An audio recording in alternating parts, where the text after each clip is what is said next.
வணக்கம். இந்த பதிவுல நம்ம என்ன பார்க்க போறோம் அப்படின்னு பாத்தீங்கன்னா, ஹால் டிக்கெட் அப்படின்றது அதாவது 2024க்கான MBA, MCA, ME, MTech, MArch, எம்பிளானுக்கான எக்ஸாம் அப்படின்றது வந்து எம்சிஏக்கு வந்து 9ஆம் தேதி, எம்பிஏ வந்து 9ஆம் தேதி ஆஃப்டர்நூனும், அதே மாதிரி 10ஆம் தேதி எம்இ, எம்டெக், எம்ஆர்க், எம்பிளானுக்கு நடக்குது அப்படின்றத வந்து நம்ம கேள்விப்பட்டோம். இதுதான் ஆல்ரெடி சொன்ன டேட்டும். ஸோ டேட் அப்படின்றதுல வந்து எந்த சேஞ்சும் கிடையாது. அதே மாதிரி வந்து உங்களுக்கான ஹால் டிக்கெட் அப்படின்றத வந்து டவுன்லோட் பண்ணிக்கலாம். இந்த இடத்துல நீங்க கிளிக் பண்ணீங்க அப்படின்னா வந்து டவுன்லோட் பண்ணிக்கலாம்.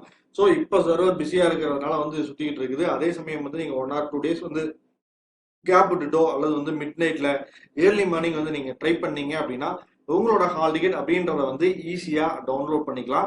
ஸோ அந்த ஹால் டிக்கெட்ல கொடுத்துருக்கக்கூடிய இன்ஸ்ட்ரக்ஷன் அப்படின்றத வந்து நீங்க கரெக்டா வந்து ஃபாலோ பண்ணணும். அதுதான் வந்து முக்கியமானது.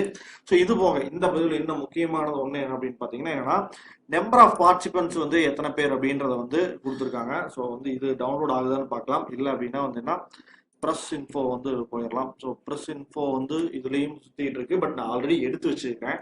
அதாவது 2024ல் எத்தனை பேர் வந்து அப்ளை பண்ணியிருக்காங்க அப்படின்றத இந்த டீட்டெயில். ஸோ அதன்படி பார்த்தீங்க அப்படின்னா வந்து எம்சிஏக்கு வந்து 9206 பேரும், எம்பிஏக்கு வந்து 24814 பேரும், சீட்டா பிஜி, எம்இ, எம்டெக், எம்ஆர்க், எம்பிளானுக்கு பார்த்தீங்க அப்படின்னா 5281 பேரும் வந்து அப்ளை பண்ணியிருக்காங்க. ஸோ 15 சிட்டிஸ்ல நடக்கக்கூடிய வர மார்ச் 9ஆம் தேதி வந்து அதாவது இந்த நம்பர் அப்படின்றது பாத்தீங்க அப்படின்னா வந்து ஒரு 24 பிளஸ் ஒரு 9 அப்படின்னா வந்து 33 30 கிட்டத்தட்ட ஒரு 40,000 பேர் பக்கமா இந்த எக்ஸாம் அப்படின்றத 2 daysல வந்து எழுதுறாங்க. ஸோ லாஸ்ட் இயர் அப்படின்றது இங்க பார்த்துட்டு இருக்காங்க பாத்தீங்களா, 39,301 கேண்டிடேட் அப்படின்றது.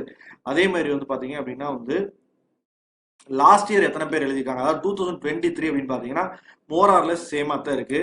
ஸோ எம்சிஏக்கு வந்து பாத்தீங்க அப்படின்னா வந்து லாஸ்ட் இயர் 9,800 பேர் அப்ளை பண்ணியிருந்தாங்க.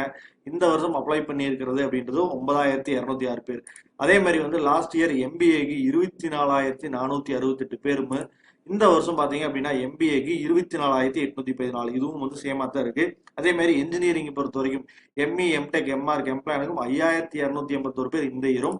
லாஸ்ட் இயர் பாத்தீங்க அப்படின்னா வந்து 4,961 பேரும் வந்து அப்ளை பண்ணிருக்காங்க. ஸோ எனக்கு தெரிஞ்சு வந்து இந்த கட் ஆஃப்ல வந்து பெரிய டிஃபரன்ஸ் வர்றதுக்கான வாய்ப்பு இல்லை.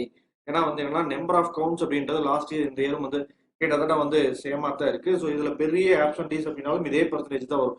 லாஸ்ட் இயர்லாம் பாத்தீங்க அப்படின்னா வந்து அப்ளை பண்ணதுல எம்சிஏக்கு வந்து ஒரு 5.51%, எம்பிஏக்கு வந்து 6.96%, எம்இ, எம்டெக், எம்ஆர்க், எம்பிளான்ல 12.32% ஆஃப் ஸ்டூடெண்ட்ஸும் வந்து ஆப்சென்ட் ஆயிருக்காங்க. ஸோ ஓவராலா என்னதான் ஆப்சென்ட் ஆயிருந்தாங்க அப்படின்னாலும் வந்து அப்பியர் ஆகக்கூடிய ஸ்டூடெண்டோட கவுண்ட் அப்படின்றது மோராலஸ் வந்து ஒரு 95% வந்து இருக்கும். ஸோ உங்களுக்கான கவுண்ட் அப்படின்றது MCA, MBA, ME, MTech, MArch, MPlan எல்லாமே கொஞ்சம் கொஞ்சம் இன்க்ரீஸ் ஆகும். ஏன் அப்படின்னா இங்க இன்கம்ப்ளீட் அப்ளிகேஷன் அப்படின்னு இருக்கு பாத்தீங்களா. So incomplete submission of application. So இந்த அப்ளிகேஷன் எல்லாம் வந்து ஓகே ஆகும்போது வந்து என்ன ஓவரால் கவுண்ட் அப்படின்றது இன்னும் கொஞ்சம் லைட்டா வந்து இன்க்ரீஸ் ஆகும் 2024க்கு. பட் வந்து 2023க்கான கவுண்ட்டும் 2024க்கும் பார்க்கும்போது என்னன்னா பெரிய டிஃபரன்ஸ் அப்படின்றது இல்லை. ஸோ நீங்க உங்களோட ப்ரிப்பரேஷன் அப்படின்றத வந்து நீங்க லாஸ்ட் இயர் மாதிரியே வந்து பிளான் பண்ணி எல்லாம் பண்ணீங்க அப்படின்னா, லாஸ்ட் இயர் கட் ஆஃப் எல்லாம் எடுத்தீங்க அப்படின்னா லாஸ்ட் இயர் கிடைச்ச காலேஜ் இந்த இயருக்கு வந்து நீங்களும் அதே மார்க் எடுத்தீங்க அப்படின்னா கிடைக்கும். ஸோ குறிப்பா அந்த டாப் 10 காலேஜஸ் அப்படின்னு எடுக்கக்கூடிய அந்த டாப் காலேஜஸ் எல்லாமே வந்து பர்சன்டேஜ் அப்படின்றது வந்து பர்சன்டேஜ் அப்படின்றது நல்ல பர்சன்டேஜ் வந்து தேவைப்படுது. ஸோ அதுல பெரிய டிஃபரன்ஸ் அப்படின்றது வந்து இருக்காது.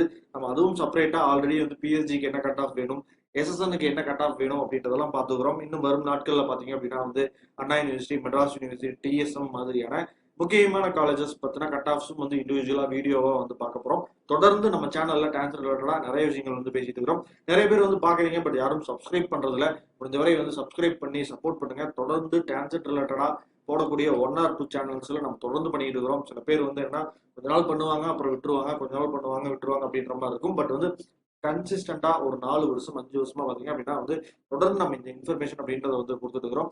டான்செட் ரிலேட்டடா, எம்பிஏ, எம்சி அட்மிஷன் ரிலேட்டடா டவுட்ஸ் இருந்ததுனாவோ, அல்லது கோயம்புத்தூர் சரௌண்டிங்லயோ அல்லது வந்து தமிழ்நாட்டு எங்க வந்து எம்பிஏ, எம்சி அட்மிஷன் உங்களுக்கு தேவைப்படுது அப்படின்னாவோ வந்து என்ன நீங்க தாராளமா என்னோட நம்பரான 6374749314 வந்து கான்டாக்ட் பண்ணலாம். நம்ம வந்து நிறைய வந்து ரெஃபரன்ஸ் கொடுக்குறோம், கைடன்ஸ் கொடுக்குறோம். அதே மாதிரி வந்து சில காலேஜஸ்ல அட்மிஷன்ஸும் வந்து பண்ணி கொடுத்துட்டு இருக்கோம்.